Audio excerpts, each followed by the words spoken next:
सभी मित्रों को सादर नमस्ते।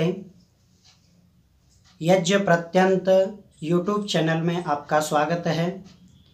मैं आचार्य दीपक शास्त्री आज प्रमुख विषय लेकर के आपके बीच में पुनः उपस्थित हूँ। आज का हमारा जो विषय है वो है वर्ण व्यवस्था।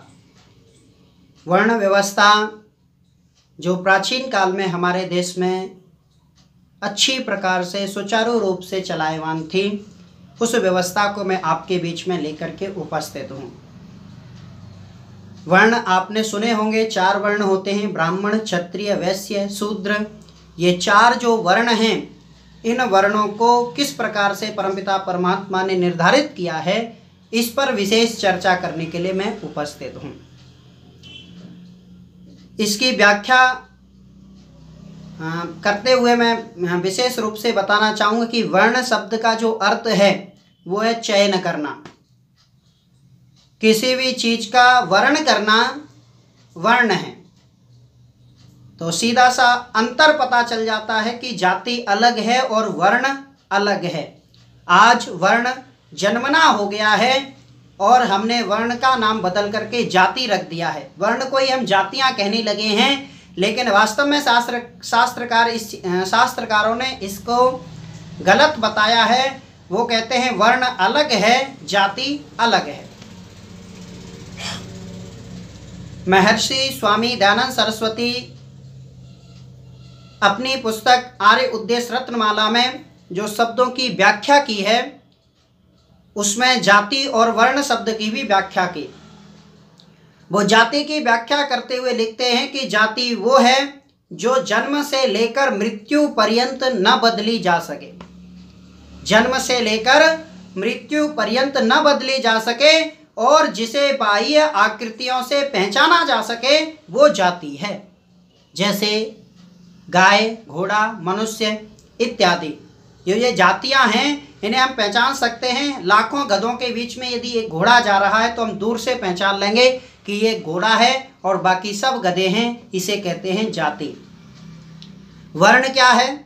वर्ण की परिभाषा करते हुए महर्षि स्वामी दयानंद सरस्वती लिखते हैं कि वर्ण वो है जिसे गुण कर्म स्वभाव के आधार पर उसके कार्य के अनुसार उसका नाम जो दिया जाता है वो है वर्ण।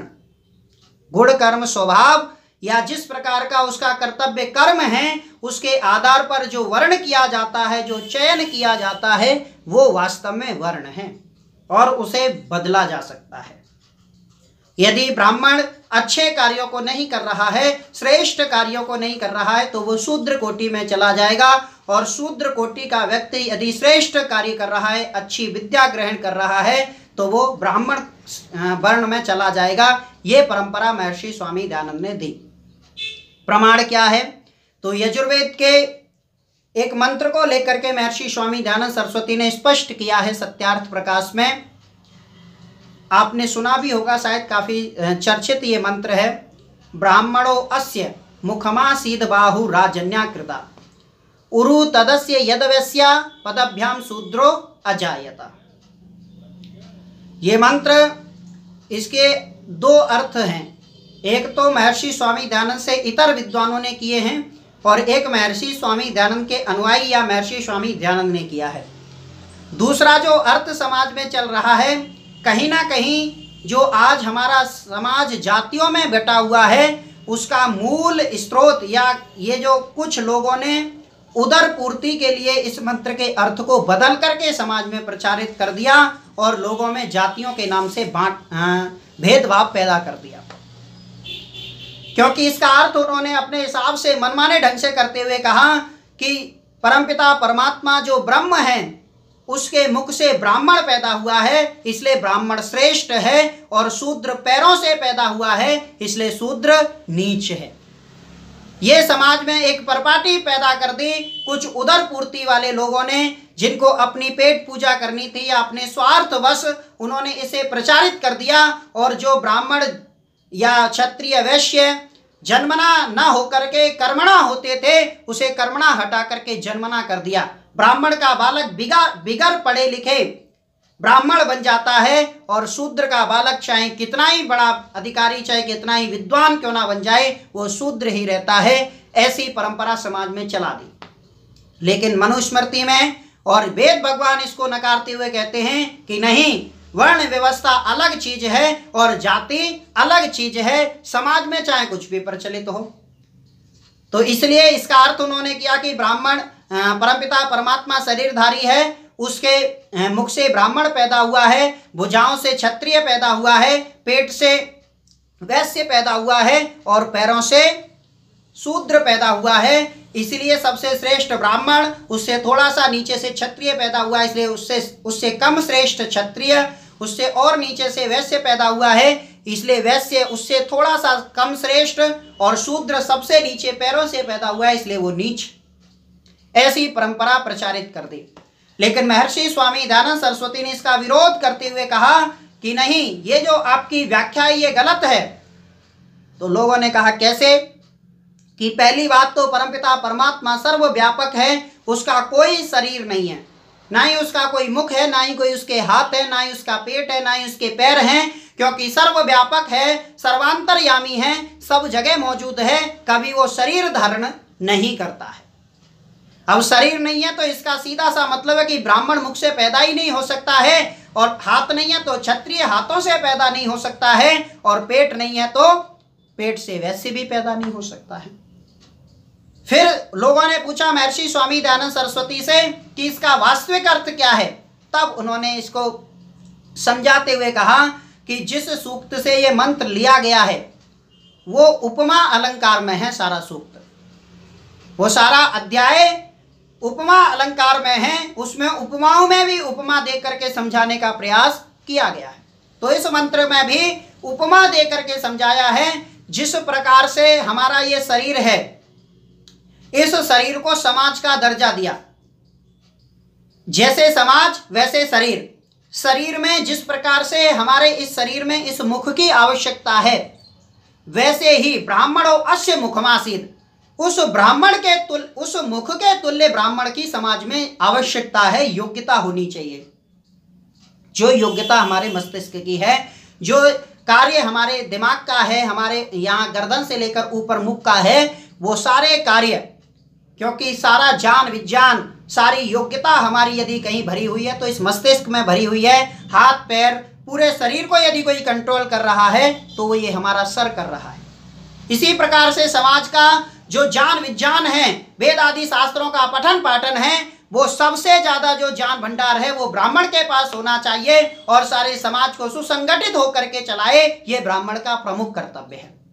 लेकिन आज तो जन्मना हो गया, चाहे जो वेदों को जानता भी ना हो, फिर भी त्रिवेदी, चतुर्वेदी, पंचवेदी, ऐसे ऐसे बहुत सारे नामों को रख करके वेदों के नाम पूछने लग जाओ तो 4 वेदों के नाम नहीं बता सकता है, और नाम के आगे लिख रखा है चतुर्वेदी।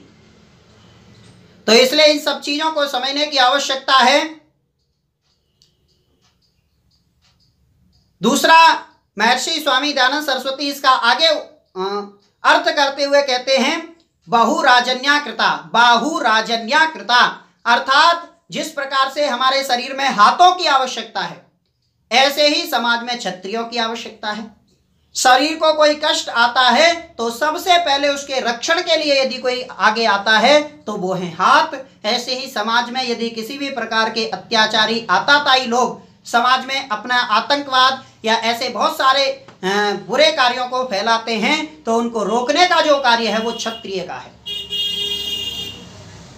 उरु तदस्य यदवैस्या, जिस प्रकार से पेट, हम जो भी भोजन खाद्य पदार्थ ग्रहण करते हैं वो पेट में जाता है, और पेट उसे पचा करके शरीर के प्रत्येक अंग को जितनी आवश्यकता है उतना भेज देता है, उतना ही समाज में धन धान्य, व्यापार, बिजनेस जो कुछ है वो सब वैश्यों के आधार पर है, और वैश्य उनसे पैसा कमाए, व्यापार इत्यादि करके समाज की जो अर्थव्यवस्था है वो उनके अधीन हो, और जितनी जिसको आवश्यकता है वहां तक पहुंचाने का कार्य वैश्यों का है। शूद्र पदभ्याम शूद्रो अजायतः, शूद्र की परिभाषा मैं पहले कर देता हूं।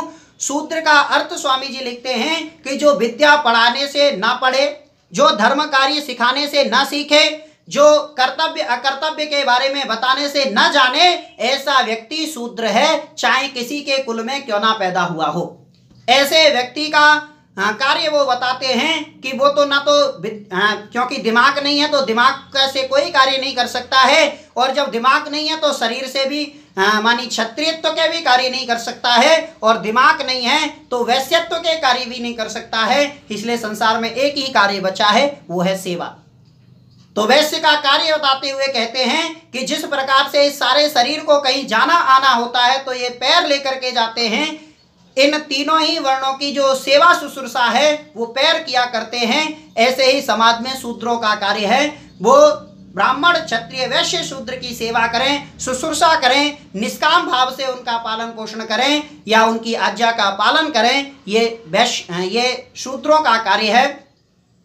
इन चारों ही वर्णों की जो कार्य हैं, ब्राह्मण का अलग, वैश्य का अलग, शूद्र का अलग, क्षत्रिय का अलग, इन सब के कार्यों को वेद के आधार पर यदि हम नापे तो वो कहते हैं कर्मणा होकर के इन जातियों को, इन वर्णों को स्थापित किया है। अगर ये पुनः समाज में स्थापित हो जाएं तो वैश्य इसलिए पढ़ेगा कि मुझे ब्राह्मण कुल में जाना है, ब्राह्मण इसलिए पढ़ेगा कि यदि मैं अच्छी विद्या नहीं ग्रहण कर पाया तो मैं शूद्र कुल में चला जाऊंगा। ये जो उसे डर होगा, इसकी वजह से समाज में विद्या या समाज में सद्ज्ञान प्रचारित हो जाएगा। आज तो चाहे कितना ही पढ़ ले, चाहे कितना ही ना पढ़े, वो रहना दोनों को अपनी अपनी जगह पर ही है, इसलिए कोई पढ़ता ही नहीं है। तो आइए, इस वीडियो का जो उद्देश्य है वो समाज में जागरूकता फैलाना है, जो प्राचीन काल से चला आ रहा है। अभी कुछ उदरपूर्ति लोगों ने इसका विरोध या उसका दुष्प्रचार कर दिया है, उसको आपके बीच में रख करके उसका सदप्रचार आपके बीच में रखने का प्रयास किया है। आप सब लोगों का बहुत बहुत धन्यवाद।